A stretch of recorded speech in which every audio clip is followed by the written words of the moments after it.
Hey guys, welcome back to the channel. I am the Sam. The bean is in bed, so hopefully he won't be joining us today, and I had the random urge to record a video about kitchens. So here it is. We're going to talk about the 5 different sizes of kitchen, the 5 different types of kitchen, plus islands, peninsulas, the difference, how to place them in your kitchen, and overall what's going to work best for your build. The way I see it, there are basically 5 different sizes of kitchen you can have. You have your tiny kitchens, which will fit into a 3x3 space. This doesn't necessarily have to be 3 tiles by 3 tiles.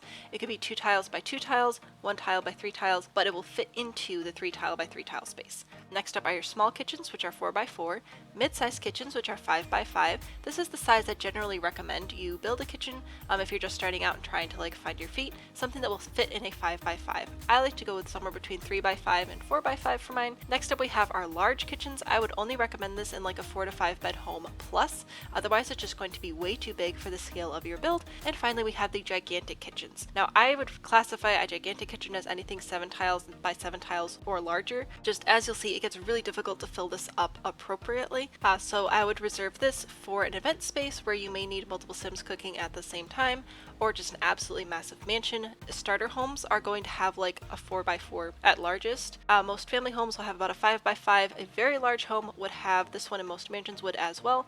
And the enormous kitchen, I just genuinely cannot in good faith recommend you build a kitchen this large.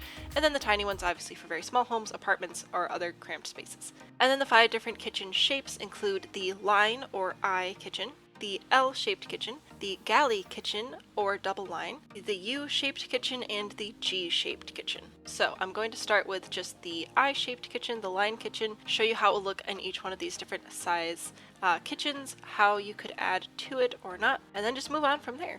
So for starters, if we wanted to build a line kitchen in a tiny kitchen, that's not going to work. A line kitchen has to be at least 4 tiles since it is all lined up. So we'll have 2 counters, 1 stove, and 1 fridge, and then one of the counters has to include a sink. So just right off the bat, do not recommend a line kitchen for a super tiny kitchen unless you have a sink in the bathroom and you really just need to conserve space. So this is about what your line kitchen is going to look like in a tiny kitchen. However, a line kitchen will work really well in a small kitchen size. This would work really well in a 2x4 area, maybe even a 3x4. Now, I would not go with a 4x4 area and a line kitchen because in general, this is going to be too much space between your kitchen space, which is perceived as only these 8 tiles here, and whatever the next space is. So if you did have this whole space dedicated to a kitchen, I would recommend adding an island, which I'll talk about later. I want to get through the basic shapes first, or an eat-in sort of area with like a small table. Now my probably top recommendation for if you wanted a line kitchen and wanted a specific size to work with that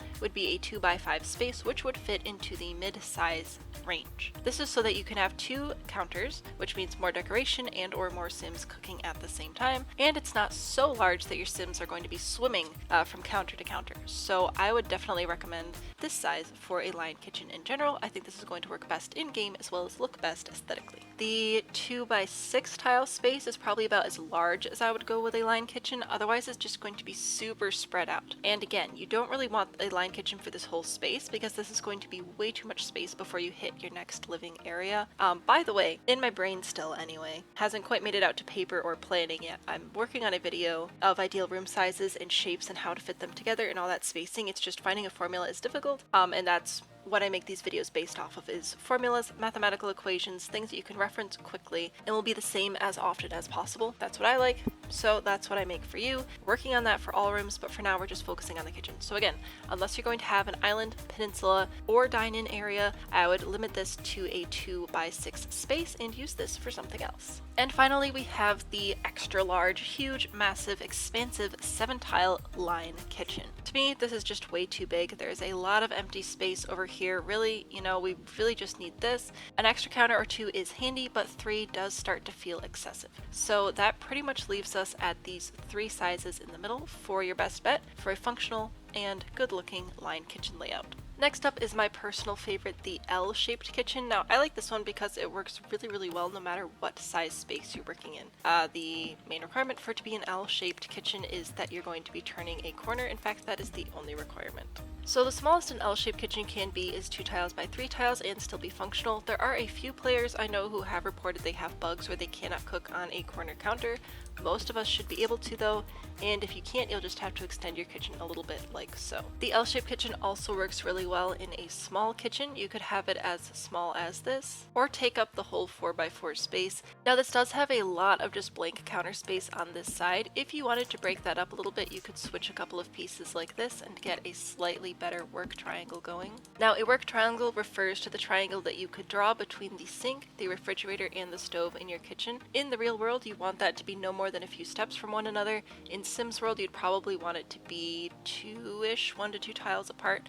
So we have about 2 tiles from the fridge to the sink, 2 tiles from the sink to the stove, and just over 2 tiles diagonally this way. However, Sims are going to take the longest way possible to do anything anyway, so I don't know how much that matters. The L shape also works really well for a mid-sized kitchen, which would be 5 tiles by whatever. You could do it as small as just a 5x2, or grab some more of the counter pieces to again fill up that whole space. Now at this point is when I would consider adding some sort of dining table or peninsula or island to an L-shaped kitchen, maybe in this space depending on where your walls and doors are, but definitely to this kitchen. However, it still works fine as a kitchen layout. Now if you had a full 6 tile by 6 tile space dedicated to a kitchen, I would probably not fill the whole space with an L shape. So you can tell it's really starting to get quite large, and like I mentioned earlier, we really want everything to be within a couple of tiles of itself. However, if you did a large island or a large table here, it could potentially still work. And moving on to the gigantic kitchen, the L shape is just too spread out. This is the one size where an L-shaped kitchen would actually not be my top pick. It has far too much space between all of the counters, and even if you did add an island here, it's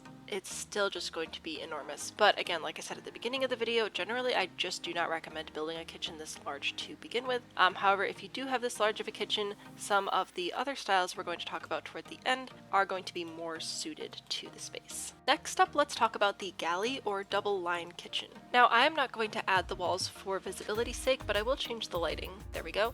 So a galley kitchen would actually have walls on both sides and then pass through the kitchen. Typically, these are quite narrow, and the arrangement of the appliances and everything doesn't matter a ton, but it does have kitchen on both sides of a hallway, and again, wall on either side of those. The good news is a galley does work really well for a small space like this. Like, this is a totally fine little layout for your kitchen, and a 4x4 space would work fairly well as well. However, these 2 tiles here, this is as wide as you're going to want your galley kitchen to get. You could move all of this up a bit and just do a 3x4 space. This is a really nice kitchen as well, probably the ideal size for a galley, either this one or this one. If we move up to the mid-size kitchen, which is 5x5, again, we could just move this up to be only 2 tiles away, but if you had this full 3 tile space, you could easily put an island or a counter or something in there. However, that is really going to disrupt your triangle flow. So if you wanted to add an island, you'd probably put the sink in the island and then isolate the other appliances to one side of the kitchen or the other, and have the other side of the counter for small appliances like microwave, coffee pot, something like that. Overall, can it be done? Yes, but not generally recommended for a kitchen of this size. The galley and the line kitchen both just work better in slightly smaller spaces, which makes sense as that's where they were designed to be. If I haven't quite sold you yet on just how ridiculous these wide open kitchens can look, let's take a look at a large galley kitchen. Now, if I do just move these up to be a tile and a half away from the rest of the kitchen, this is actually totally fine. Like, this is workable. The main issue is when you have that huge gap in between. Now I am going to leave it there so that when we go through and talk about adding islands and peninsulas, it's ready for us. And I guess I'll put one here too, but we already know it's going to look silly. But to really get the best use of your galley kitchen, to get the best use of a small space, you really want to keep these counters 1 or 2 tiles apart. But there's the galley kitchen. Now the U-shaped kitchen is shaped like a U. Why do I not like the U-shaped kitchen? It just gets really, really tight.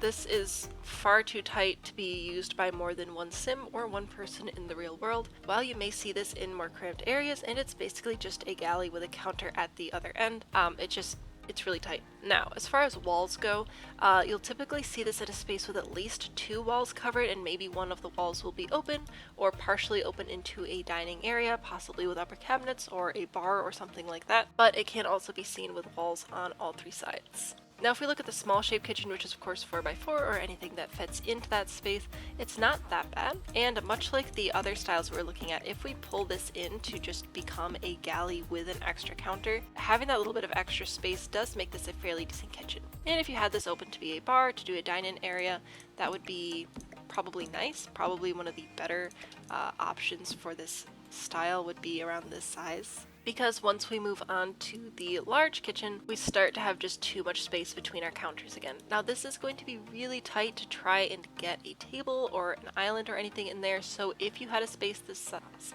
I would just recommend pushing the kitchen in to try and keep it within that 2 tile general radius. Right, this slightly tighter curve is a bit better. And when we come to the extra large kitchen, this would be an appropriate size to add an island or some sort of peninsula or something toward the middle, but that would generally require the kitchen be again closed off on at least 2 sides, and this is just, it's very open, there's not a lot happening. You definitely have to exercise a lot of your creative muscles to keep the kitchen feeling full and usable.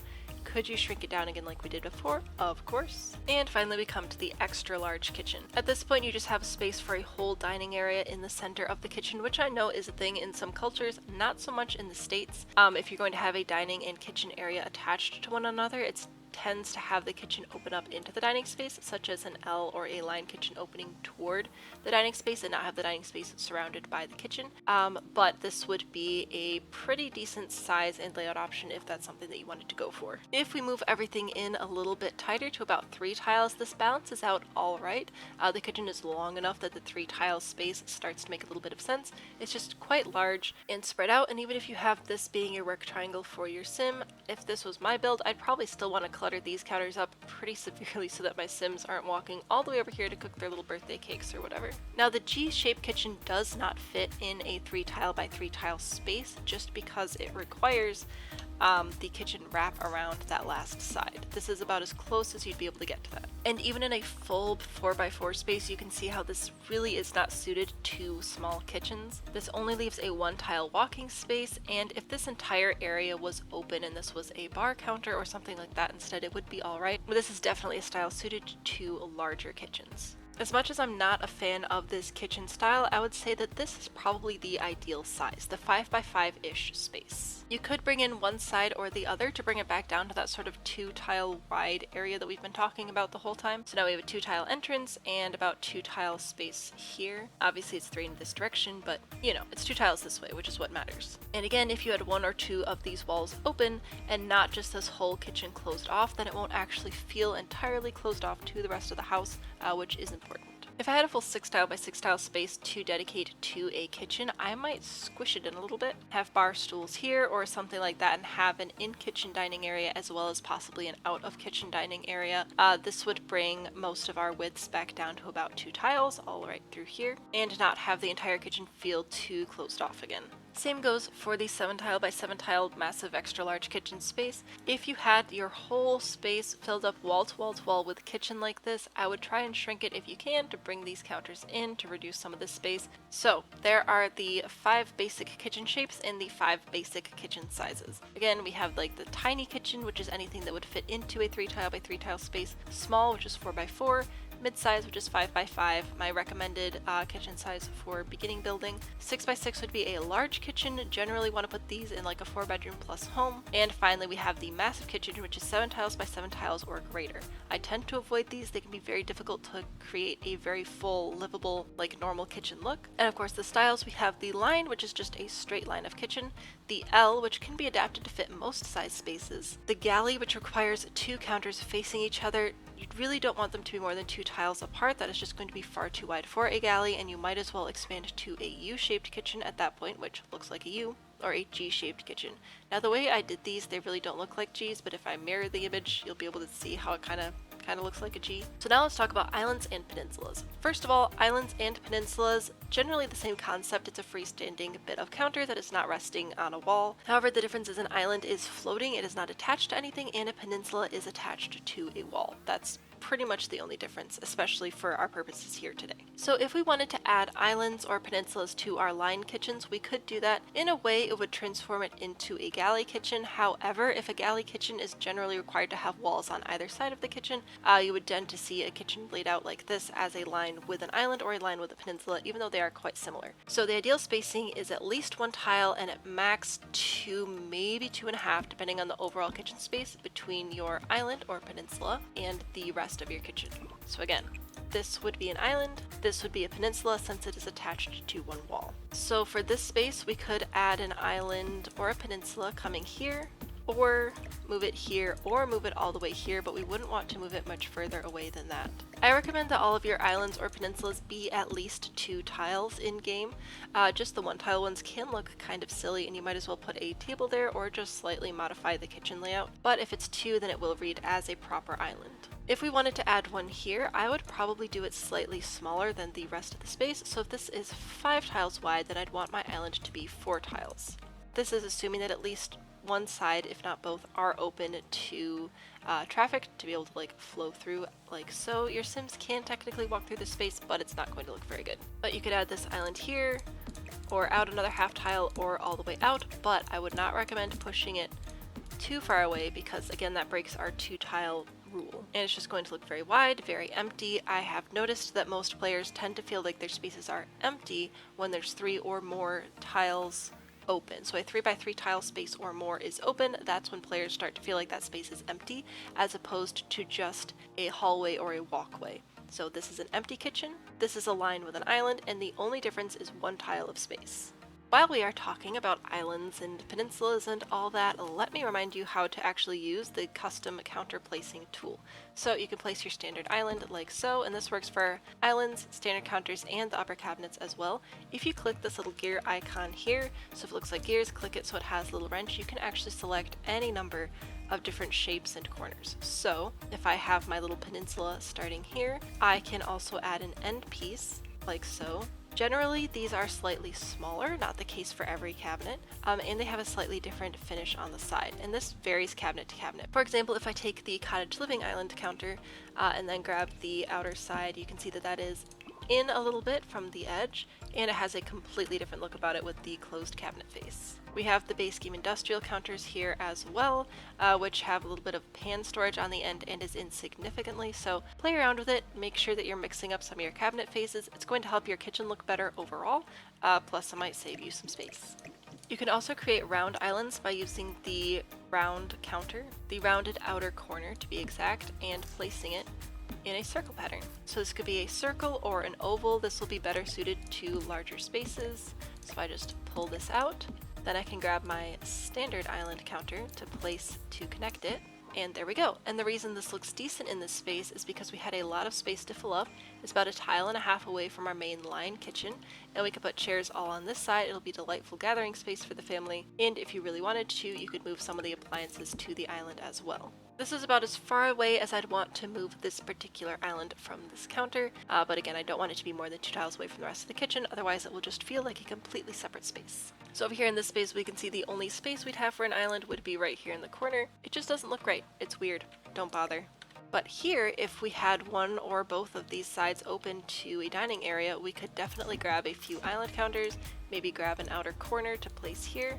And now we have a nice island and a walk-through kitchen, plenty of space to still work in here, and still take up some of that 3 tile by 3 tile or more space that begins to read as empty. Now I could also take some island counters and start placing them along here.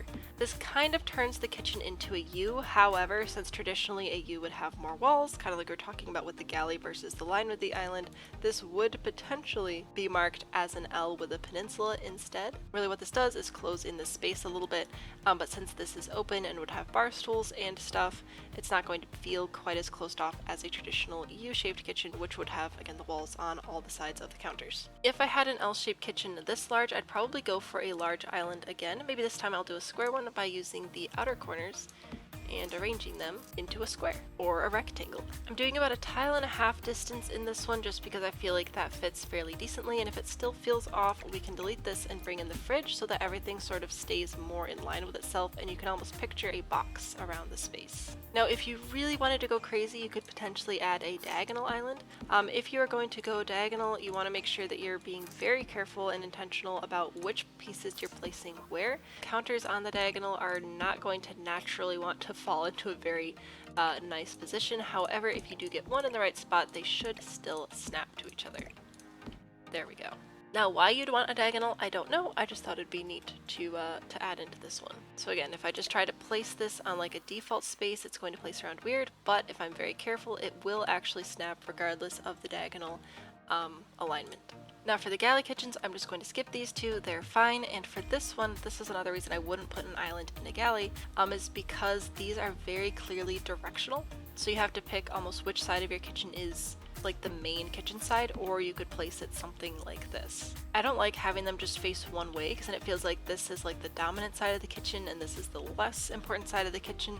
It could work depending on your appliance layout, but it's not something I would typically go for. Now in a larger space like this, you could potentially do a slightly smaller double-sided island. Something like this. It is only a tile away from the sides and just overall not the ideal layout for a kitchen like this. If you're going to go with a kitchen this size, I would go with the L with a large island, the line with a peninsula, or one of these two. Just the galley does not work really past the 4 tile wide. And here's that same island moved into here. Now that it's a tile and a half away from the rest of the kitchen, it does look a little bit more proportionate. We could even extend it a little bit, but again, overall just not my recommendation. Translate the same over to most of these U-shaped spaces, except that the larger island would actually make some semblance of sense in a space like this. Here not space, here's there's not space, here there's kind of space, but same issue here where you'd sort of have to pick a direction for the island to face, whereas this one would basically transform this whole thing into a hallway. Maybe you want a hallway kitchen, maybe you don't, but that would probably be the ideal way to actually use an island or peninsula in the U-shaped kitchen. And again, you can technically make a U-shaped kitchen where this whole thing would be a peninsula, and this would be open to the rest of the space. Again, if you're going to do this, I would recommend pushing it in a little bit, something like this to open the space though. Is it an L with a peninsula? Is it a U? I don't know, but here's a gigantic U, and for this one I am just going to go ahead and grab a nice large dining table to show you how that would work in the space. So here we can see that a dining table would actually fit inside this kitchen fairly well. We still have the tile and a half amount of space around it. I probably wouldn't go with this exact color combination, but as far as layout goes, it's not bad, especially if you use this space to decorate, add extra cabinets, maybe smaller appliances, and try to isolate your Sims cooking to a slightly smaller area so they don't get constantly interrupted or forget what they're doing. And for the G-shaped kitchens, I would recommend just turning 1 or 2 of the sections of the corners into an island and opening it up into the space around it. Otherwise, it's just going to feel extremely closed off. However, if you really do want an island, this is probably the first space where you'd be able to add one. It would be quite a small island. And again, we're going to just grab the outer corners and make a square. Now this does only leave about a tile for your Sims to walk through, which is plenty of space. It can get crowded quickly though. And with the counters not quite reaching all the way to the side, it doesn't look quite centered. And then if we do this to sort of trick the eye into seeing a line there, then we would just have the 1 tile here for the walkway. And I mean, you can rearrange appliances, but in general, this is going to feel really, really closed off. And if you're going to open up these spaces to be islands or peninsulas, you don't really want to have one in the middle as well. I could actually see an island in this one. Again, it wouldn't be very large, but at least since this isn't quite as close to lining up, it doesn't look quite as silly, and it will give you that tile and a half sort of golden ratio of space around the counters to work. This is about what I've got for layouts. Now since we're here, let's talk about upper cabinets really quickly. Most cabinets have an upper cabinet match. Not all of them, but most of them do. And all but one refrigerator requires the short cabinet to be above it. So again, if you click on your little gear icon here to get the little wrench icon instead, you'll have a whole slew of cabinets that you can choose from. So if I start with a half tile over the refrigerator, it's also nice to put a half tile over the sink just because you know you're leaning over it and whatever. And then you can use your standard cabinet along the wall. Other great cabinet options include the floor to ceiling cabinet, which if I just remove this cabinet really quickly, we can place right in there. This is nice for possibly a wall of cabinets or just somewhere where you don't really want your Sims to be. Other helpful cabinets include this outer corner, which I don't generally use as an outer corner cabinet as much as I use as an end cabinet. It doesn't want to place here today for whatever reason, but if you turn move objects on, it will. Or you can use the end cabinet piece. Just like the end corner pieces, these tend to be a little bit shorter. You can see it's not quite reaching to the corner of the wall there, but it does give you a different cabinet face, so that will help break up some of the monotony of having the same cabinet face all the way around. Several of the cabinets also have a different right end piece and left end piece.